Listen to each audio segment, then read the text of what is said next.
Hello বন্ধুরা, কেমন আছেন? আজ হোলি স্পেশাল নিয়ে চলে এসেছি মটরশুঁটির কচুরি আর মটর পনিরের সবজি। খেতে কিন্তু ভীষণ ভালো লাগে মটর পনির, আর এর সাথে হচ্ছে মটরশুঁটির কচুরি। হোলি স্পেশাল কিন্তু শুধু সন্দেশ মিষ্টি খেলে হবে না, এইসব খাবারও খেতে হবে। আর অবশ্যই কীভাবে বানাচ্ছি ভিডিওটা দেখুন। মটরশুঁটিগুলো এভাবে কলাইগুলো ছাড়িয়ে নিয়ে নিয়েছি একটা মিক্সির মধ্যে। তারপরে একটা কাঁচা লঙ্কা দিয়ে দিচ্ছি, অল্প জল দিয়ে দিচ্ছি। তারপর একটা পেস্ট করে নেব। এভাবে পেস্ট করে নিয়েছি।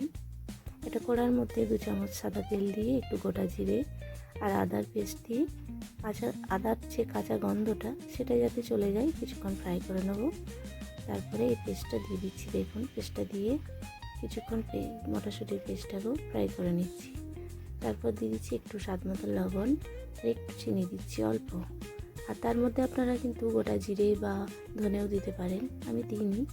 আর এইভাবে ফ্রাই হয়ে গেলে বুঝতে পারবেন কড়ার থেকে ছেড়ে আসবে। ঠান্ডা হয়ে যাওয়ার পর এরকম কিন্তু একটু শক্ত হয়ে যাবে, তার জন্য ভয় করার কোনো কারণ নেই, বরং সুবিধা হবে এভাবে গোল বানিয়ে নিতে। আর একটা পাত্রে ময়দা নিয়ে নিয়েছি, তার মধ্যে একটু লবণ দিয়ে দিয়েছি আর 2 চামচ সাদা তেল দিয়ে দিয়েছি। তারপরে হাত দিয়ে মেখে নেব অল্প অল্প জল দিয়ে। নরম একটা ডো মেখে নিচ্ছি। দেখুন, কিছুক্ষণ ঢাকা দিয়ে রেখে দিয়েছিলাম। তারপর লেচিগুলো কেটে নিয়েছি। লুচি থেকে একটু বড় বড় লেচি কাটবেন। তারপরে হাত দিয়ে কীভাবে বানাচ্ছি দেখেই বুঝতে পারছেন, ভিডিও দেখলেই বুঝতে পারবেন।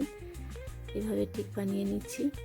আর যতগুলো লেচি করবেন গুনে গুনে নেবেন, ঠিক ততগুলোই মটরশুঁটির যে পেস্টটা সেটাও এইভাবে গোল করে বানিয়ে নেবেন, তাহলে দিতে সুবিধা হবে, না হলে কম বেশি হয়ে যাবে।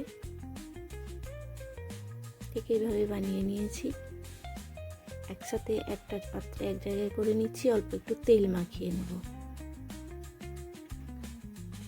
তারপরে এই যে চাকতি বালার মধ্যে একটু বেলে নিচ্ছি। দেখুন, একটু তেল লাগিয়ে বেলে নেবেন, এইভাবে গোল করে নেবেন। এমনভাবে গোল করবেন যেন বেরিয়ে না আসে ভিতরের পুরটা। আবারও একটা দেখিয়ে দিচ্ছি, খুব আলতো হাতে একটু বেলবেন যাতে ভিতরের পুরটা বাইরে বেরিয়ে না আসে।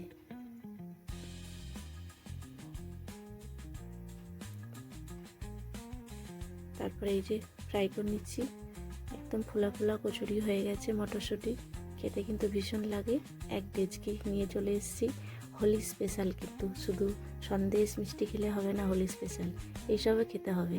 আর হাত দিয়ে কেটে দেখিয়ে দিচ্ছি যে ভিতরের পুরটা কত সুন্দর কচুরির মধ্যে মিশে গেছে। দেখেই বুঝতে পারছেন, ভিডিও দেখলেই বুঝতে পারবেন। ভালো লাগলে লাইক কমেন্ট শেয়ার করবেন। আর আপনারা হোলিতে অনেক আনন্দ করবেন, আর এরকম ভালো ভালো খাবারও খেতে হবে, খাবেন আর বাড়িতে বানানোর চেষ্টাও করবেন। নমস্কার, ভালো থাকবেন।